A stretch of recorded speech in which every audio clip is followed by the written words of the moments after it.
નમસ્કાર, હું છું હિના અને આપ જોઈ રહ્યા છો આપણું ગુજરાત. સમાચારની વિગતવાર વાત કરીએ. આજે તો જામનગર સહિત રાજ્યભરમાં ચાંદીપુરા વાયરસના શંકાસ્પદ અને પોઝિટિવ કેસ જાહેર થઈ રહ્યા છે. રાજ્યમાં અત્યાર સુધીમાં આ રોગના 15 શંકાસ્પદ બાળ દર્દીઓના મોત થયા છે, જે પૈકી એક શંકાસ્પદ બાળકનું મોત જામનગરની જીજી હોસ્પિટલમાં થયું છે.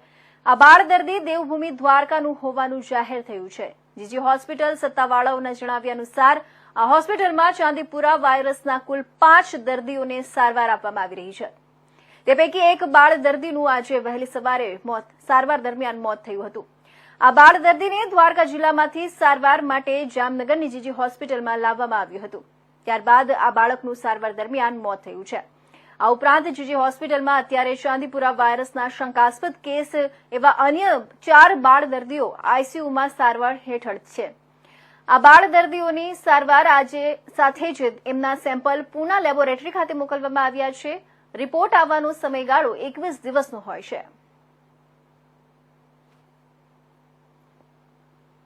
સસ્પેક્ટેડ નોંધાયેલા આજના તબક્કે ટોટલી આપણા ત્યાં 5 કેસ સસ્પેક્ટેડ નોંધાયેલા છે, જે આપ ચાંદીપુરા, વેસ્ટ નાઇલ ફીવર અથવા જેપેનિઝ એન્કેફલાઇટિસ, જેને અચાનકથી બહુ તીવ્રથી એક્યુટ એન્કેફલાઇટિસ કહીએ એવા રોગના લક્ષણો છે એ લોકોમાં. તો એની તપાસ કરવામાં આવે છે અને આપણા ત્યાં ઇન્ટેન્સિવ કેર યુનિટ એટલે જે સઘન સારવાર PICUમાં રાખવામાં આવ્યા છે. આ બધા બાળકો છે અને એમને સારામાં સારું પીડિયાટ્રિક્સ ડિપાર્ટમેન્ટ તરફથી ઓક્સિજન, પાઇન્ટ્સ, એન્ટી કન્વલ્સન્સ એવી બધી સારવાર આપવામાં આવી રહી છે. અને ગઈકાલે એક દર્દીનું આપણા ત્યાં અવસાન થયું છે. આ દર્દી કયા જિલ્લાનું છે, કેટલા સમયથી એમને શું તકલીફ હતી, એનો ચાંદીપુરાનો જે રિપોર્ટ છે કરાવવા આપ્યું છે કે કેમ? એટલે આ દર્દી એક્યુટ એન્કેફલાઇટિસનું પેશન્ટ છે અને આપણે ચાંદીપુરાના ટેસ્ટિંગ માટે એનું મોકલેલ છે અને આ દર્દી દેવભૂમિ દ્વારકાનો છે. અત્યાર સુધીમાં ટોટલ કેટલા કેસ આવ્યા છે અને કેટલા કઈ કન્ડિશનમાં છે? એટલે ટોટલ 5 કેસીસ આવ્યા છે. 5 કેસીસમાંથી એકનું અવસાન થયું છે અને આપણા ત્યાં 3 દર્દી ખૂબ જ ગંભીર હાલતમાં છે. 2 દર્દી વેન્ટિલેટર ઉપર છે. એક દર્દીને આપણે રૂમ ઉપર એર ઉપર છે, પણ એ થોડુંક એમનું ભાન અવસ્થા ઓછી છે.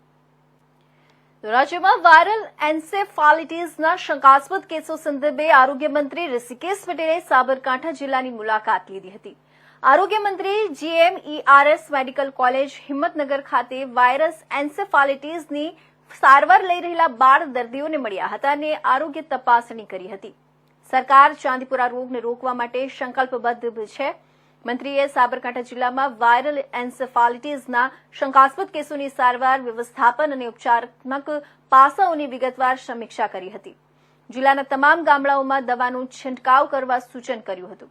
વાયરલ એન્સેફાલિટીસ અને પાણીજન્ય રોગો સામે સાવચેતી તરીકે તેની ભલામણ કરવામાં આવે છે. જો બાળકોમાં તાવ, ઝાડા, ઉલટી જેવા સામાન્ય લક્ષણો દેખાય તો તેમને તાત્કાલિક સારવાર માટે નજીકની હોસ્પિટલમાં લઈ જવાની સલાહ આપવામાં આવી છે. સમીક્ષા બેઠકમાં આરોગ્ય વિભાગના અગ્ર સચિવ, સાબરકાંઠા જિલ્લા કલેક્ટર, જિલ્લા વિકાસ અધિકારી સહિત આરોગ્ય વિભાગના અધિકારીઓ અને તબીબીઓ હાજરી આપી હતી.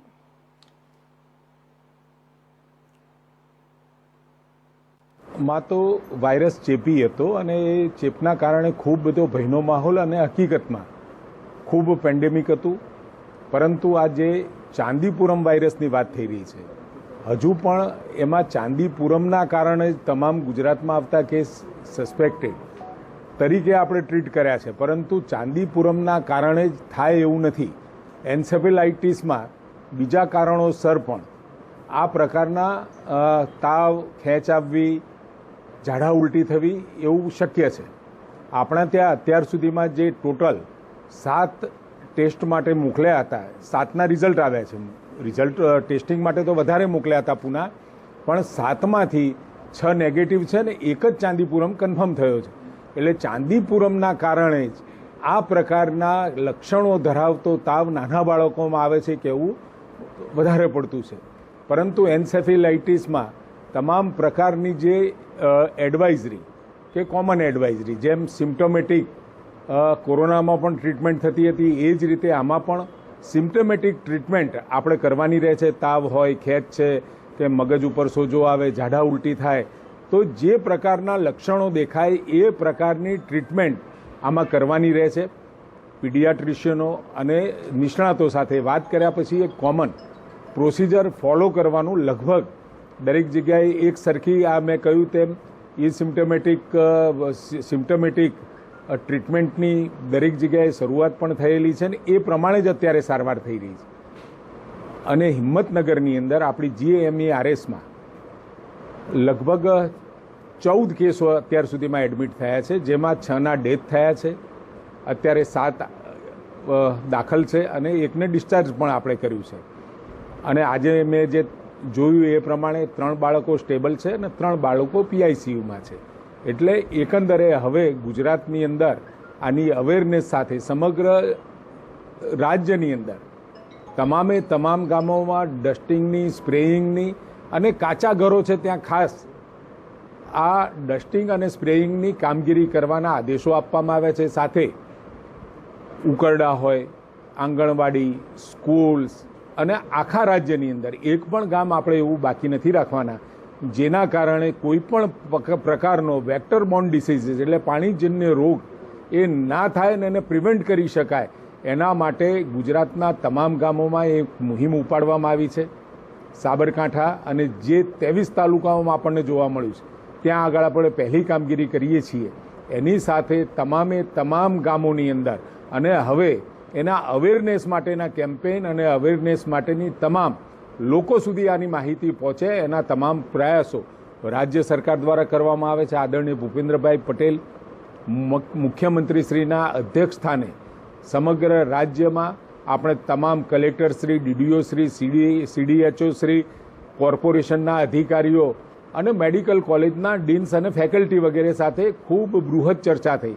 એના પછી મેં તજજ્ઞો સાથે પણ મિટિંગ કરી વિડીયો કોન્ફરન્સથી અને જે પ્રમાણે આખી પ્રોસિજર નક્કી કરવામાં આવી ટ્રીટમેન્ટની એ પ્રમાણે હવે ટ્રીટમેન્ટ દરેક જગ્યાએ સુનિશ્ચિત, આમ તો લગભગ દરેક જગ્યાએ એ જ પ્રમાણે થતી હતી પણ એ સુનિશ્ચિત કરવાનું પણ આપણે નક્કી કર્યું છે. સેમ્પલ પરીક્ષણ ગુજરાતમાં ક્યાંથી શરૂ થશે? સેમ્પલ પરીક્ષણ અત્યાર સુધી આપણે પૂના મોકલતા હતા, પરંતુ આપણી GBRCમાં તમામ પ્રકારના એન્સેફેલાઇટિસ માટે પરીક્ષણો કરવાની આપણે વ્યવસ્થા અને તૈયારીઓ કરી દીધી છે. હવે અહીંયા ગુજરાતમાં તો રાજ્યમાં વાયુ વેગે ફેલાઈ રહેલા જીવલેણ વાયરલ ચાંદીપુરાને લઈ મુખ્યમંત્રીની અધ્યક્ષતામાં સમીક્ષા બેઠક યોજાઈ હતી. આ બેઠક બાદ આરોગ્યમંત્રી ઋષિકેશ પટેલે જણાવ્યું હતું કે હવે બ્લડ ટેસ્ટ માટે સેમ્પલ પૂણા નહીં મોકલવા પડે. ગાંધીનગરમાં ચાંદીપુરા વાયરસનું ટેસ્ટિંગ થશે. જણાવી દઈએ કે અત્યાર સુધી બ્લડ ટેસ્ટ માટે સેમ્પલ પૂના મોકલવામાં આવતા હતા. રાજ્યમાં ચાંદીપુરા વાયરસના કારણે અત્યાર સુધી 15 જેટલા માસૂમ બાળકોના મોત નીપજ્યા છે.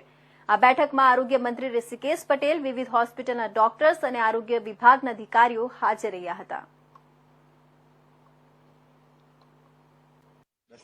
आज आदरणीय मुख्यमंत्री भूपेंद्र भाई पटेल साहब की अध्यक्षता में हमारे आरोग्य विभाग के अधिकारियों के साथ राज्य के सभी उच्च पदाधिकारियों के साथ जैसे DDO, collector, CDHO, municipal corporation के अधिकारियों के साथ एक बैठक हुई.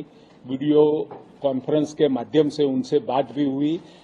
हर जगह पे हर जिले में कहां पर कैसे हालात है, क्या है, उसकी भी चर्चा हुई. और साथ में एक बात देखी गई कि ये पूरा जो चांदीपुरम वाला जो भ्रम फैलाया गया था, भ्रम फैला भी हुआ था, वहां पर ये जो परीक्षण के लिए जो सैंपल पुणे भेजे गए थे उनमें 7 के अभी परीक्षण आगे आ भी गए हैं. उसमें एक ही पॉजिटिव कंफर्म हुआ है, बाकी के 6 नेगेटिव है. 29 जितने केस रिपोर्टेड हुए हैं, करीबन 14 जिलों में ये केस रिपोर्टेड हुए, उसमें से 15 डेथ अभी रिपोर्ट हुए हैं.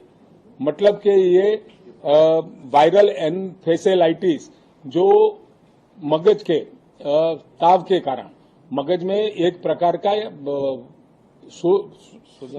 सूजन आ जाती है, उसकी वजह से जो जितने 3-4 प्रकार के ऐसे दर्द होते हैं उसके अंदर भी जांच के देखा तो एक ही प्रकार का जो हमें लक्षण देखने को मिलते हैं, जो कैरेक्टरिस्टिक्स है वो एक ही तरह की होती है. और उसके लाइन ऑफ ट्रीटमेंट भी उसकी कोई पर्टिकुलर दवाई नहीं है, लेकिन सिम्टोमेटिक दवाई के तौर पे उसको क्योर किया जा सकता है. તો આ તરફ અરવલ્લી જિલ્લામાં સહિતના વિસ્તારમાં ચાંદીપુરા રોગે લોકોને ભયભીત કરી નાખ્યા છે, ત્યારે રાજ્ય સરકારના આદેશ તેમજ સૂચના મુજબ અમીરગઢ તાલુકાનું આરોગ્ય તંત્ર એલર્ટ બની ગયું છે. અમીરગઢ તાલુકો એ આદિવાસી તેમજ ડુંગરાળ વિસ્તાર હોવાથી આ વિસ્તારમાં વસવાટ કરતા લોકોને તેમજ બાળકોને ચાંદીપુરમ રોગ વિશે વિસ્તૃત માહિતી મળી રહે તે માટે અમીરગઢ તાલુકાના 7 પ્રાથમિક આરોગ્ય કેન્દ્રો જે 2 સામૂહિક આરોગ્ય કેન્દ્રના આરોગ્ય ટીમ દ્વારા આંગણવાડી તેમજ પ્રાથમિક શાળા અને કાચા મકાનોમાં રહેતા લોકોને આ રોગ વિશે માહિતી તેમજ બચવા માટેના ઉપાયો બતાવવામાં આવી રહ્યા છે.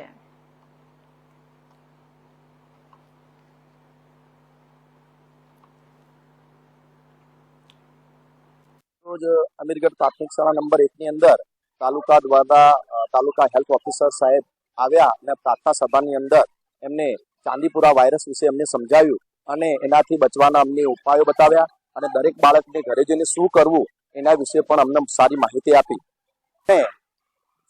જે સાહેબોએ અમને આવી માહિતી આપી ચાંદીપુરા વાયરસ વિશે, એના દરેક બાળકને અમે આના વિશે માહિતી આપશું અને ટીવી દ્વારા અને ટેલિવિઝન ઇન્ટરનેટ દ્વારા એ માખીને પણ અમે બતાવશું અને જો ઘરે જો કોઈ આવી માખી દેખાય તો એના વિશે પણ અમે પગલાં લેશું અને સાહેબને આગળ જાણ કરશું.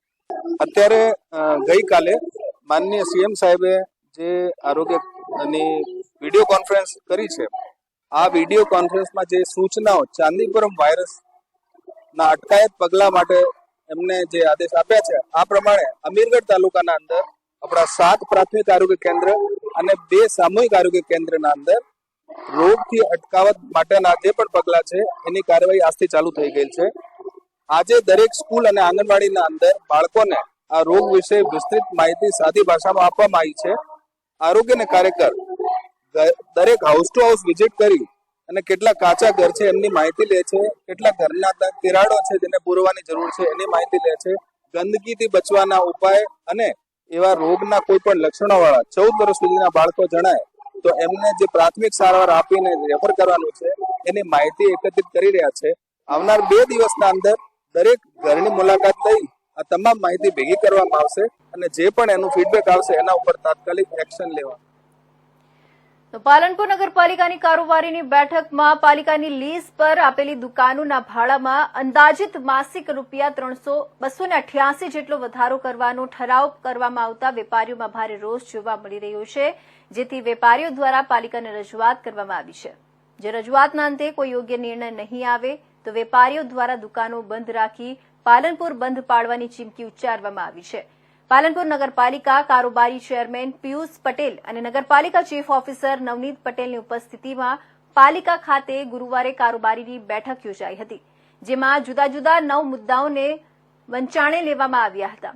જેમાંથી મુખ્ય મુદ્દો એ હતો કે પાલનપુર નગરપાલિકા હસ્તકની 1200 જેટલી લીઝ પર આપેલી દુકાનો માસિક ભાડું ફૂટે ₹60 જેટલું લેવામાં આવે છે, જેમાં ₹2નો વધારો કરી નવા વર્ષથી ફૂટે ₹6.60 કરવામાં આવતો ઠરાવ કરવામાં આવ્યો છે, જેથી પાલિકા દ્વારા કાચી પાકી દુકાનોમાં માસિક ₹120 થી ₹288 જેટલા ભાડામાં વધારો કરવામાં આવતા વેપારીઓમાં ભારે રોષ જોવા મળ્યો હતો, જેથી વેપારીઓએ શુક્રવારે નગરપાલિકા કારોબારી ચેરમેન સમક્ષ રજૂઆત કરવા દોડી આવ્યા હતા અને જો રજૂઆતના અંતે યોગ્ય નિર્ણય કરવામાં નહીં આવે તો આગામી દિવસોમાં વેપારીઓ દ્વારા પોતાની દુકાનો બંધ પાડી વિરોધ કરવામાં આવશે તેમ વેપારીઓએ જણાવ્યું હતું. પાલનપુર શહેરના જે લીઝ ધારક દુકાનદારો છે એમના માટે એક નિર્ણય કરવામાં આવ્યો કે એમનું જે ભાડું માસિક ₹4 ફૂટ પ્રમાણે છે એની જગ્યાએ સીધું ₹6 કરી દીધું છે. એકચ્યુઅલી આ ભાડા વધારો છેલ્લા 15 વર્ષથી નગરપાલિકાની અંદર જે તે સમયના જે કારોબારી ચેરમેન હતા તેમના સમયમાં ઠરાવ થયેલો જ છે વેપારીઓ અને કારોબારી વચ્ચે કે દર 3 વર્ષે 15% ભાડું લીઝમાં વધારો કરવો, અને એ વધારો છેલ્લા 15 વર્ષથી અમલમાં જ છે. એટલે આ ઠરાવનો ખરેખર તો કોઈ અર્થ રહેતો જ નથી અને કારોબારીએ આ ઠરાવ કરતા પહેલાં એ ઠરાવને વંચાણે લેવો જોઈએ, ધ્યાનમાં લેવો જોઈએ અને વેપારી મિત્રોને બોલાવી અને ચર્ચા કરવી જોઈએ પાલનપુર શહેરના વેપારીઓને, ત્યાર પછી જ આવો કોઈ મનસ્વી નિર્ણય લેવો જોઈએ. પણ ગઈકાલે કારોબારી સમિતિ આ મનગઢત નિર્ણય લઈ અને પાલનપુર શહેરના વેપારીઓની કમર તોડી નાખી છે, જે અસહ્ય ભાવ વધારો કર્યો છે. એના માટે અમે બધા વેપારી મિત્રો આજે કારોબારી ચેરમેન અને નગરપાલિકા પ્રમુખને અમારી રજૂઆત કરવા આવ્યા છીએ. અને જો અમારી રજૂઆત સારી રીતે સાંભળવામાં નહીં આવે અને એનો અમલવારી નહીં થાય તો ગાંધી ચિંધ્યા માર્ગે સમગ્ર પાલનપુર શહેરને બંધ કરવાનું અમારે આહવાન આપવું પડશે અને ગાંધી ચિંધ્યા માર્ગે અમારે આંદોલન કરવું.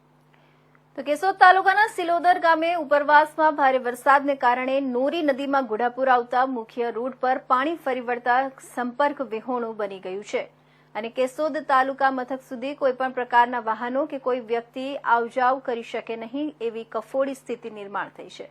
કેશોદ તાલુકાનું છેવાડાનું સિલોદર ગામ હોય, ગામવાસીઓ નોરી નદી પર પુલ બનાવવા માંગણી કરતા હોવા છતાં આજ દિન સુધી જવાબદાર અધિકારીઓ અને પદાધિકારીઓ દ્વારા હકારાત્મક અભિગમ અપનાવવામાં આવ્યો નથી, જેના કારણે નાનકડા એવા સિલોદર ગામના રહીશો, ખેડૂતો અને પશુપાલકો હેરાન પરેશાન થયા છે. માંગરોળ તરફથી અને ગેડ પંથકમાંથી વેરાવળ તરફ જવા ઇચ્છતા વાહન ચાલકોને માટે સિલોદર થઈ જેતપુર સોમનાથ 4 લેન રોડ પર જઈ શકાય તેમ છે. ત્યારે સંવેદનશીલ સરકારના પ્રતિનિધિઓ દ્વારા નોરી નદી પર પુલ બનાવી રસ્તો પહોળો બનાવવામાં આવે તો કેશોદ શહેર તરફના ટ્રાફિકમાં આંશિક રાહત મળી શકે એમ છે. કેશોદના સિલોદર નજીક પસાર થતી નોરી નદીમાં ઘોડાપુર આવતા સદનસીબે કોઈ જાનહાનિની માહિતી મળી નથી.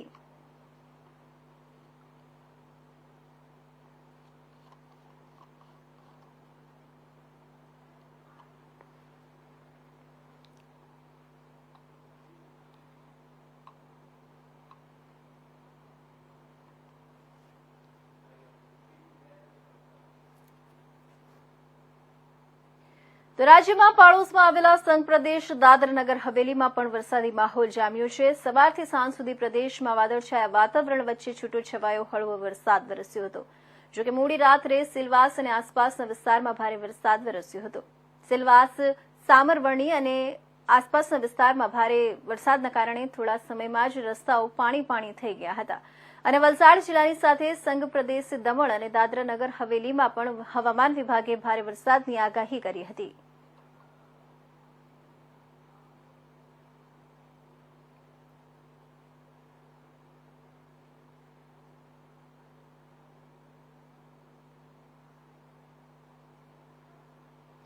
તો વલસાડ જિલ્લામાં મેઘરાજાની તોફાની બેટિંગ શરૂ થઈ છે. જિલ્લાના બધા જ તાલુકામાં નોંધપાત્ર વરસાદ વરસી રહ્યો છે. તેને ખાસ કરીને મહારાષ્ટ્ર અને ગુજરાતના સરહદ પર આવેલા ઉમરગામ તાલુકામાં વરસાદનો પ્રકોપ વધી રહ્યો છે. ધોધમાર વરસાદ વરસવાના કારણે ઉમરગામના કેટલાક વિસ્તારમાં નીચાણવાળા વિસ્તારોમાં પાણી ભરાયા છે. તો રસ્તા પર પાણી ફરી વળતા વાહન વ્યવહાર ખોરવાયો છે.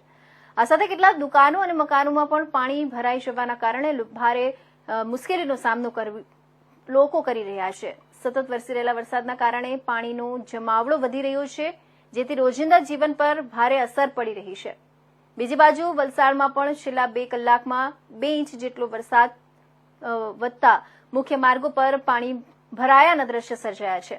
ધરમપુર રોડ, તિથલ રોડ સહિતના વિસ્તારોમાં પાણી ભરાવાના કારણે મુશ્કેલી ઊભી થઈ રહી છે. આ જ પરિસ્થિતિ વાપીમાં પણ ઊભી થઈ છે. વાપીમાં પણ સતત વરસી રહેલા વરસાદના કારણે પાણીનો ભરાવો વધી રહ્યો છે. જોકે બીજી બાજુ હવામાન વિભાગે વલસાડ જિલ્લામાં ભારે વરસાદ વરસવાની આગાહી પણ આપી છે. તેવા સમયે વરસાદ લોકો માટે મુશ્કેલી ઊભી કરી રહ્યું છે. हाँ, बारिश में इधर बहुत पानी भर गया है और दुकानों में भी पानी आ जाएगा, होटल पे पानी आ गया है. क्या वजह लगती है? वजह तो बस गटर नहीं है, सर्विस रोड नहीं है. के हिसाब से पानी भरने के हिसाब से गटर नहीं बनाने के हिसाब से सोसाइटी में पानी भरा रहा है और ये लोग अधूरा काम छोड़ के गए और काम पूरा करते भी नहीं है और न पेमेंट देते न रास्ता बंद करेंगे तो बोलते हैं रास्ता बंद नहीं करने का. जब ये सोसाइटी में पानी भराएगा तो क्या करेगा? गाड़ी आता है दुकानों में पानी घुसता है, फिर भी ये लोग कोई सोचते नहीं है और गवर्नमेंट ऐसी खाली पैसा लेके बोलते काम कर लिया. कौन सा काम किया बताओ? एक भी गटर में साफ किया हो तो बताओ. आज ये हम लोग तकलीफ है, इतने दुकान वालों को इतनी तकलीफ है, फिर भी ये कोई अभी तक भी कोई अधिकार नहीं आता. क्या है पोजीशन? તો હવે રાજકોટ જિલ્લાના જામકંડોરણા તાલુકાની વાત કરીએ તો ગુડાસરી ગામે આવેલા વિઠ્ઠલભાઈ રાદડિયા સહકાર બિલ્ડિંગમાં પાણી ભરાઈ ગયું છે. ગુંદાસરી ગામના નદી કાંઠા વિસ્તારમાં ઘર અને દુકાનમાં પાણી ઘૂસી ગયા હતા. જામકંડોરણા તાલુકાના અનેક ગામોમાં 4 ઇંચથી વધુ વરસાદથી સમગ્ર જિલ્લો પાણીમાં ગરકાવ થઈ ગયો હતો. 2 દિવસથી સતત પડી રહેલા વરસાદને કારણે જામકંડોરણા પંથકમાં અનેક નદીઓ છલકાઈ છે. જામકંડોરણા તાલુકા અને ધોરાજી શહેરને પાણી પૂરું પાડતો ફોફળ ડેમ ઓવરફ્લો થવામાં માત્ર 3 ફૂટ ઓછો છે.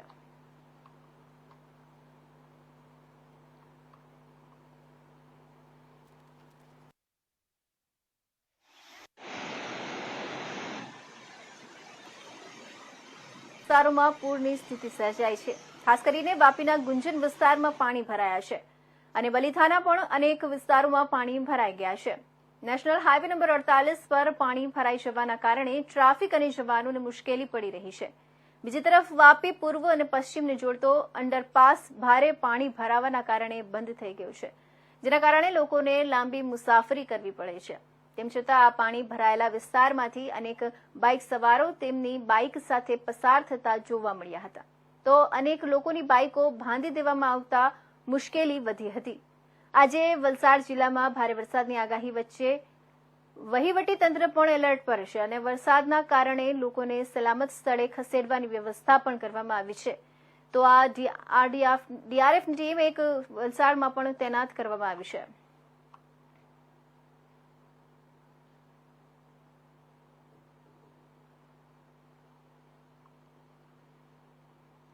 બક્સરા શહેરના ઉપરવાસમાં પડેલા ભારે વરસાદને પગલે સાતડી નદી પરનો ચેક ડેમ ઓવરફ્લો થયો હતો. અમરેલી જિલ્લામાં સવારથી વાદળો વચ્ચે મુસળધાર વરસાદ વરસ્યો હતો. અમરેલીના બક્સરા શહેરમાં ભારે વરસાદને કારણે અનેક જગ્યાએ નદી નાળાઓ ઉભરાઈ રહ્યા છે. બક્સરા શહેરમાં સાતલડી નદી પર બનાવેલ ચેક ડેમ ભરાઈ ગયો છે. હવામાન ખાતાની આગાહીના ભાગરૂપે અમરેલી જિલ્લામાં પણ ઓરેન્જ એલર્ટ જાહેર કરવામાં આવ્યું છે. અમરેલી જિલ્લાની અંદર સવારથી જ વાદળછાયા વાતાવરણ છે, ઠેર ઠેર વરસાદ પડી રહ્યો છે.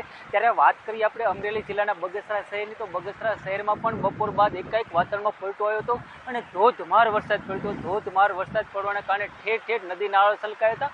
હાલ હું તમને બગસરા શહેરના જે સાતડી નદી છે તેના ઉપર બાંધવામાં ચેક ડેમ છે તેના દ્રશ્ય બતાવી રહ્યો છું. આપ જે દ્રશ્ય નિહાળી રહ્યા છો તે બગસરા શહેરના સાતડી નદી ઉપર બાંધવામાં ચેક ડેમ છે. ઉપર વિસ્તારમાં છે સાપર, સુડાવડ, લુંગિયા સહિતના વિસ્તારમાં પડેલા ભારે વરસાદને લઈ સાતડી નદી ઉપર બાંધવામાં ચેક ડેમ અત્યારે હાલ ઓવરફ્લો થયું છે અને છલકાઈ રહ્યો છે. આપ જે દ્રશ્ય જોઈ રહ્યા છો તે ચેક ડેમના છે. બગસરા શહેરમાં ઉપર વિસ્તારમાં પડેલા ભારે વરસાદને લઈ વાતાવરણમાં પલટો આવ્યો હતો અને ધોધમાર વરસાદ પડ્યો હતો. વરસાદ પડતા લોકોમાં પણ ખુશી જોવા મળી છે. હાલ ચેક ડેમની અંદર પાણી આવતા, પ્રથમ ચેક ડેમ છલકાનું પાણી આવતા લોકો પણ આ ચેક ડેમ છે નિહાળવા માટે લોકોનો ભારે ઘસારો જોવા મળ્યો.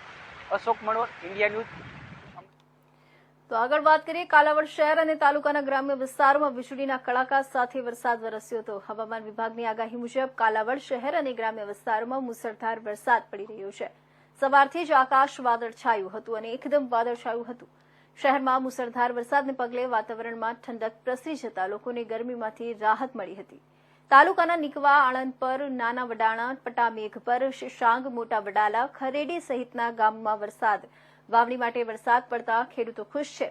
1 કલાકમાં 2 ઇંચ વરસાદ પડ્યો હતો. કાલાવડ શહેર અને ગ્રામ્ય વિસ્તારોમાં હજુ પણ ભારે વરસાદ ચાલુ છે.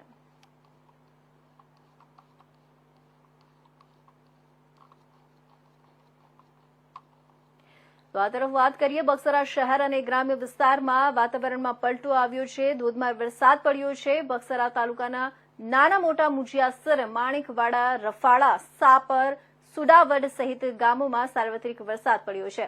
બક્સરા શહેરમાં ઠેર ઠેર વરસાદી પાણી ભરાઈ ગયું છે. જોરદાર વરસાદ નોંધાયો છે. શહેરના મુખ્ય બજારમાં વરસાદી પાણી નદીઓની માફક જોવા મળ્યું હતું. બક્સરા પંથકમાં ભારે વરસાદના પગલે ખેડૂતોમાં ખુશીનો માહોલ છે.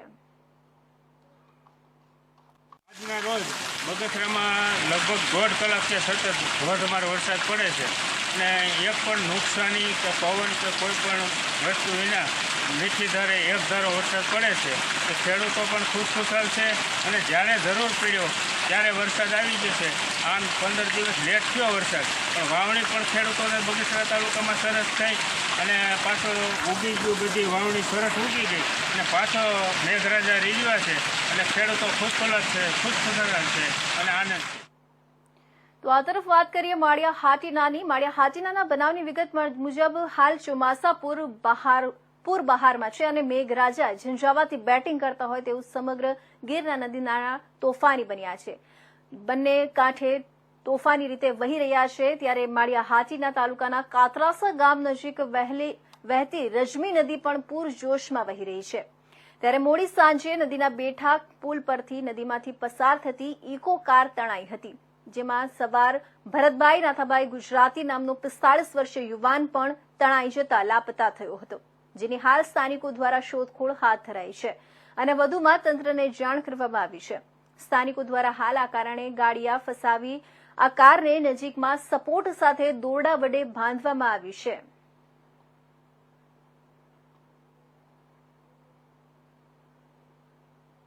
તો આ હતા મહત્વના સમાચાર. ફરી મળીશું નવા સમાચાર સાથે. ત્યાં સુધી જોતા રહેજો ઇન્ડિયા ન્યૂઝ ગુજરાત.